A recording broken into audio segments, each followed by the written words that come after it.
What's up, everyone? It's Q from Retro Q Gaming, and it's already happened. I know I made a video about this in the past, but the PlayStation 4 Pro has been out less than a week, and I already made a video last week, which I'll have a link to in the description below that you can check out, that developers are already repeating what they have the same issues with at the start of the PS4 and Xbox One era, the 8 console generation. We all know that on Xbox One and PS4 from day one, developers have been pushing for the best and best and best graphics above the capabilities of the hardware to the detriment of the actual gameplay performance. And it's happening again. We've all seen it.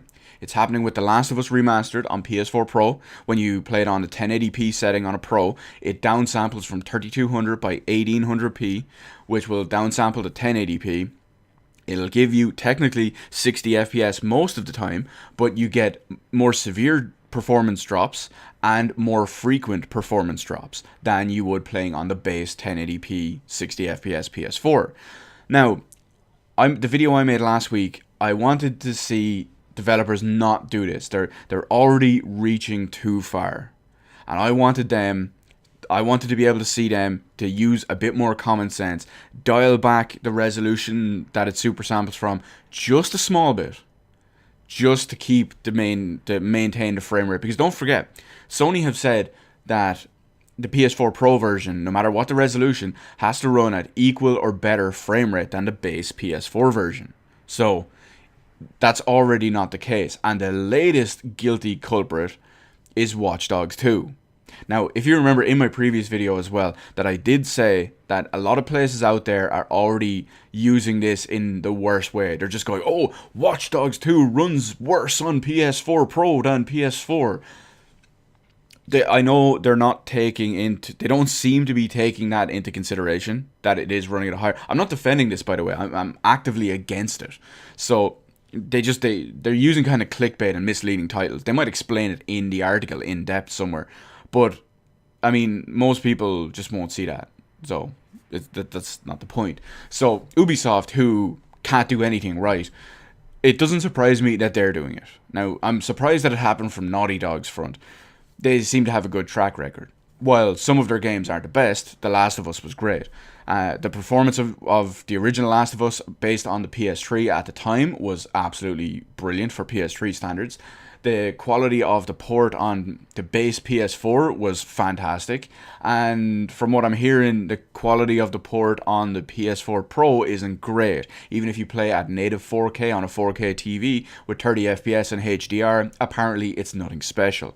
I haven't seen it myself. That's just the general report from places. I check out a lot of places, and if you take into consideration what the fanboys say, it's the best thing ever and it looks better than any modern game. I disregard those people. I take the big chunk of what seems to make more common sense, and it seems a bit lackluster from that. But what I want to talk that's beside the point anyway. I'm getting a bit sidetracked.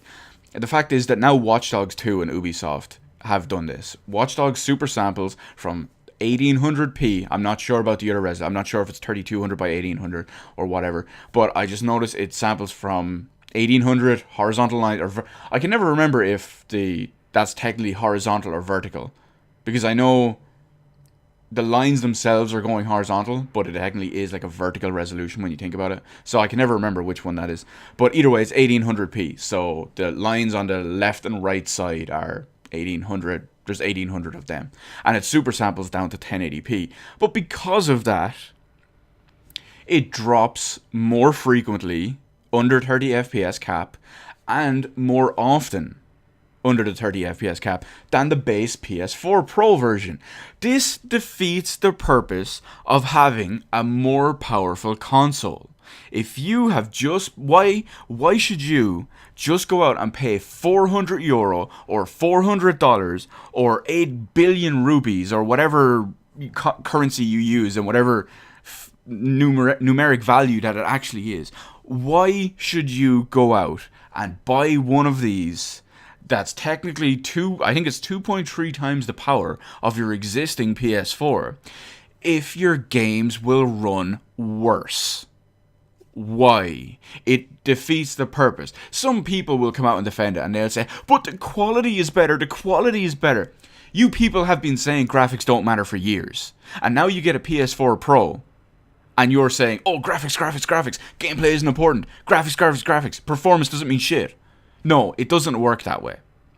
If you're spending that kind of money just to get a mid-generation refresh, what I can only hope is a mid-generation refresh, because it'll be about 3 years since the actual launch of the PS4. It's roughly 3 years from the PS4 to the PS4 Pro, which means if this is mid-generation, we'll have the PS5 in 2019, because I don't want this fucking generation to last 10 years like the previous one did. It hurt us back then, it's already hurting us now. So there's an issue with that as it is.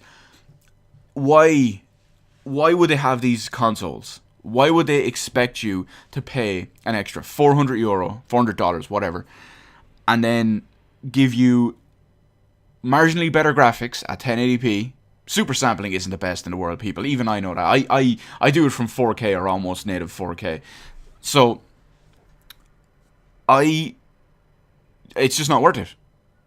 It's just not worth it. So now, don't get me wrong, some developers have the right idea. When you look at Rise of the Tomb Raider on PS4, that has 3 different modes. It has 1080p, what is it called? I don't know the exact modes, but it's 1080p, we'll call it 1080p quality mode, which puts the game at 1080p and uses the extra graphical grunt to upgrade the textures, upgrade the quality, the shadows, the lighting, etc., etc. Or you have the 4K mode, which checkerboards it to somewhere less than 4K, but it will upscale that to 4K. And yeah, so it won't have the extreme uber quality textures, but it's making up for it in resolution. Now, I know you can argue at a bigger resolution, higher res textures are more important. That's beside the point. The fact is they're giving you these options. And then there's the third mode as well that they have. This is very important. This is one of the most important options that they should have on all PS4 Pro games. They have a 1080p performance mode, which means that you get 1080p, you don't super sample, it doesn't boost up the textures or the lighting or the shadows or anything like that, but it improves the frame rate. Apparently you get 60 FPS or very near to 60 FPS a lot of the time. That is very vital, if you ask me. Those 3 options should be in every single PS4 Pro game, especially when you look at The Last of Us, which technically wouldn't need it, but, well, it shouldn't need it, but if it's already downsampling from 1800p and it's performing worse at 1080p downsampled, I think there's a bit of an issue. Watch Dogs is the same thing. They should have upped the frame rate. Maybe they wouldn't have kept a solid 60 the entire time. Who knows? Downsampling from 80 or rendering even at 1800p at 30 FPS is pretty intensive. So they could have possibly done that. But it begs the issue. Final Fantasy 15 is doing it right, if you ask me. They have a checkerboarded 4K mode. They also have, I can't remember if they have the 3 modes, but I know they have a 1080p 60 FPS mode, which is why I'm buying a PS4 Pro probably next month, because the patch isn't going to be out till December. So, developers, take note, because there's so much you could be doing with this better than you're actually doing it. You just care about, let's make the prettiest game. Who cares if it runs like ours? Whatever. Sony, you're to blame too. You should be enforcing your mandate that games should run at the same or higher frame rate, no matter what the resolution settings, on your PS4 Pro. Force that shit. Get on it. Developers need to take note. Ubisoft needs to fuck themselves. It's that simple. So, let me know what you think about the whole situation. If you think all games should have all 3 modes, what you think is more important, be it super sampling quality or frame rate, or, is the super sampling fine? If it performs worse, whatever. Let me know all that in the comment section below anyway. Hit the like button, hit the subscribe button. You can follow me on Twitter, details in the description below. Thank you for watching, and I'll see you in the rest of the videos in my channel, while I go and want to punch a wall over how incompetent Ubisoft are. But they keep giving me reasons to not give them time.